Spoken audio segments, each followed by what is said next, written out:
Well, good afternoon, everyone. It is truly my great pleasure to welcome the President of the United Nations General Assembly, Ms. María Fernanda Espinosa.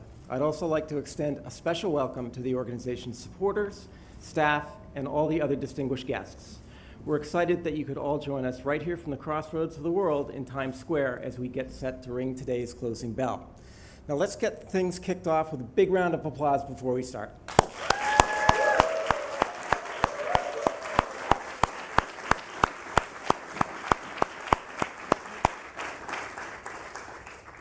Ms. Espinosa is the fourth woman and the first woman from Latin America to hold the position of the President of the General Assembly. She is a poet, a politician with over 20 years of multilateral experience in human rights, sustainable development, environmental issues, as well as peace and security.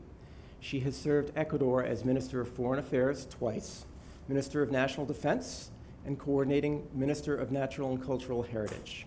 She was also Ecuador's permanent representative to the United Nations in New York and Geneva. During her presidency, Ms. Espinosa often uses an acronym and phrase, DARE to do better. This provides a foundation and guiding principles for governing the General Assembly. DARE stands for delivery, accountability, relevance, and efficiency. Today, we are proud to recognize Ms. Espinosa and the United Nations for the incredibly meaningful, impactful work you do. And now please join me in welcoming Ms. Espinosa to the podium for further remarks.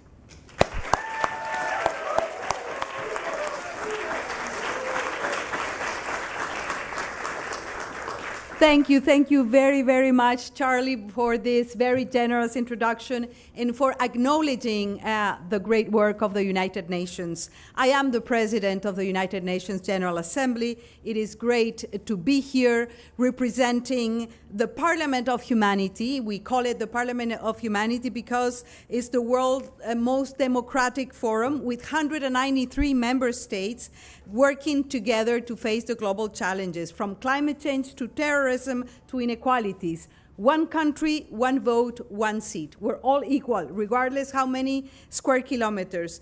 And we believe that today, working together is the only option we have. Today, we don't have the luxury of saying what happens over there doesn't affect us.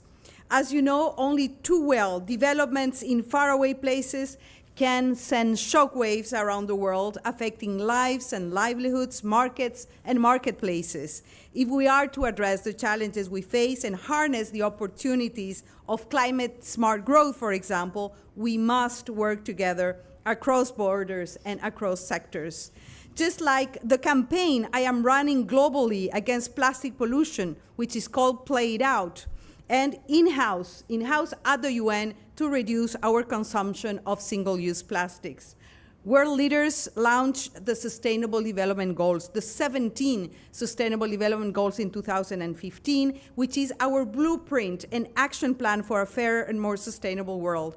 That's why decision makers have been discussing finance and economics at the UN this past few days during what we have called Prosperity for All Week. And that's why I am delighted that Nasdaq just launched a new environmental, social, and governance reporting guide as more and more companies align themselves with the Sustainable Development Goals.